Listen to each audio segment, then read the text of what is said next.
नमस्कार, मैं विशाखा शर्मा स्वागत करती हूं आप सभी का न्यूज में। जैसे कि आप सभी लोग जानते हैं कि हमारा देश कोरोना महामारी से जूझ रहा है। जी हां, कोरोना के बढ़ते मामलों के चलते अब हॉस्पिटल्स में कई तरह के मेडिकल रिसोर्सेज की मांग दुगनी तेजी से बढ़ा दी गई है और दुगनी तेजी से तेज भी होती जा रही है। हाँ, जहां एक और माइल्ड फीवर वाले लोग अपने घर पर ही आइसोलेशन में रहकर खुद को ठीक कर रहे हैं, वहीं दूसरी ओर लाखों लोग हॉस्पिटल्स में ऑक्सीजन सिलेंडर्स, बेड्स और दवाइयां ना होने की वजह से संघर्ष कर रहे हैं। ऑक्सीजन ना होने की वजह से हजारों लोगों की जान जोखिम में है और आपको बता दें कि कई लोगों की तो मौत भी हो चुकी है। इसी टाइम पर अब हॉस्पिटल्स में कोविड मरीजों के इलाज के लिए प्लाज्मा थेरेपी की डिमांड भी बहुत ज्यादा बढ़ रही है। जी हाँ, वही प्लाज्मा थेरेपी जिसको आप अपने व्हाट्सएप सोशल मीडिया पर आज कुछ समय से स्क्रॉल डाउन कर रहे हैं और इधर से उधर प्लाज्मा की डिमांड्स को आप देख रहे हैं। जी हाँ, वही प्लाज्मा थेरेपी जो कुछ समय से बहुत ज्यादा डिमांड में आई है।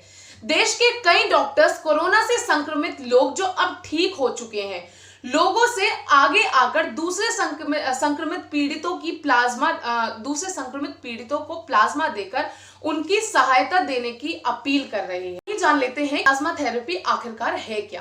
प्लाज्मा थेरेपी को कोएल्सेंट प्लाज्मा थेरेपी भी कहा जाता है। जी हाँ, इसमें कोरोना से ठीक हो चुके व्यक्ति के शरीर से प्लाज्मा निकालकर संक्रमित व्यक्ति की बॉडी में इंजेक्शन की मदद से इंजेक्ट किया जाता है। बता दें कि कोविड से ठीक हो चुके व्यक्ति के प्लाज्मा में एंटीबॉडीज बन जाते हैं जो दूसरे संक्रमित व्यक्ति के लिए भी मददगार हो सकते हैं। हालांकि इस बात की कोई पुष्टि नहीं है कि प्लाज्मा थेरेपी वास्तव में कोविड-19 रोगी को ठीक कर सकती है, पर इस पर किए तमाम शोध से पता चलता है कि यह प्लाज्मा थेरेपी कोविड-19 संक्रमित व्यक्ति को उभरने में मदद करती है और मरीज की अस्पताल में भर्ती होने की ड्यूरेशन को भी कम करती है।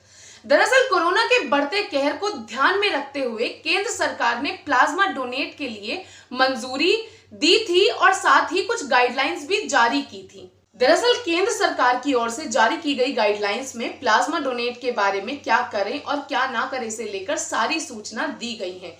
आइए जरा उन सूचनाओं से आपको रूबरू कराते हैं। जो लोग कोरोना वायरस में उबर चुके थे वे रिकवरी के 28 से 30 दिनों के बाद ही अपना प्लाज्मा डोनेट कर सकते थे। प्लाज्मा डोनेट करने वाले की corona report negative RT-PCR test होना चाहिए। इसकी हार्ड कॉपी और आधार कार्ड की कॉपी भी साथ होनी चाहिए थी।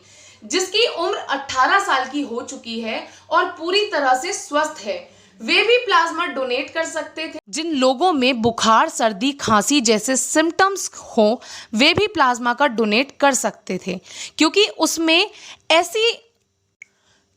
उनमें एसिम्प्टोमेटिक पेशेंट की तुलना में SARS-CoV-2 IgG एंटीबॉडी रखने की अधिक क्षमता होती है। 60 साल तक के स्वस्थ व्यक्ति प्लाज्मा दे सकते थे। कोविड प्रकोप के बीच कुछ मामलों में प्लाज्मा थेरेपी इफेक्टिव भी साबित हुई, लिहाजा इसकी अस्पतालों में डिमांड भी बेहद होने लगी थी।